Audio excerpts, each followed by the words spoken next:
ప్రపంచంలో ఒకటే ఒక్క చెట్టు, చుట్టూ మైళ్ళ కొద్దీ ఏ జీవం లేదు, కానీ అది ఒంటరితనంలో కూడా ఆశనిచ్చింది.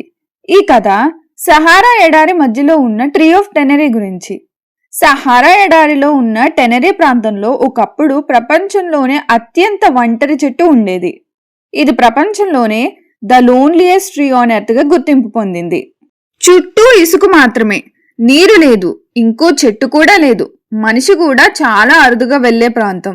ఈ చెట్టు ఒక అకేషియా ట్రీ. దీని ప్రత్యేకత ఏంటంటే దాని రూట్స్ భూమిలో చాలా లోతుకు వెళ్లి నీటిని చేరుకుంటాయి. చెప్పాలంటే ఈ చెట్టు సుమారు 300 సంవత్సరాలు ఎడారిలో ఒంటరిగా బతికింది. అప్పుడు అక్కడ ప్రయాణించిన కార్వాన్లు, యాత్రికులు ఈ చెట్టును ఒక న్యాచురల్ ల్యాండ్ మార్క్ గా ఉపయోగించేవారు.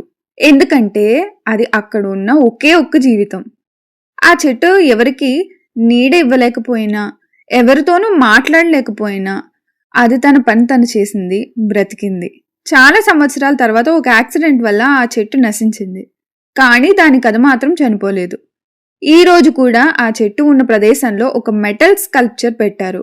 ఎందుకంటే ఒక చెట్టు కూడా ప్రపంచానికి కథ చెప్పగలదని గుర్తు చేయడానికి. ఈ కథ మనకి ఒక బలమైన సందేశం చెప్తుంది. చుట్టూ ఎవరూ లేకపోయినా, పరిస్థితులు అనుకూలంగా లేకపోయినా, మన రూట్స్ బలంగా ఉంటే మనము నిలబడగలం. ఒంటరితనం అంటే బలహీనత కాదు, కొన్నిసార్లు అది మన స్ట్రెంగ్త్. ఇలాంటి ప్రకృతి కథలు, నిశ్శబ్దంగా మనసును తాకే స్టోరీస్ కోసం సైలెంట్ టేల్స్ బై చందన ఛానల్ని సబ్స్క్రైబ్ చేయండి. మీ సపోర్ట్ నాకు కొత్త శక్తినిస్తుంది. Thank you for watching.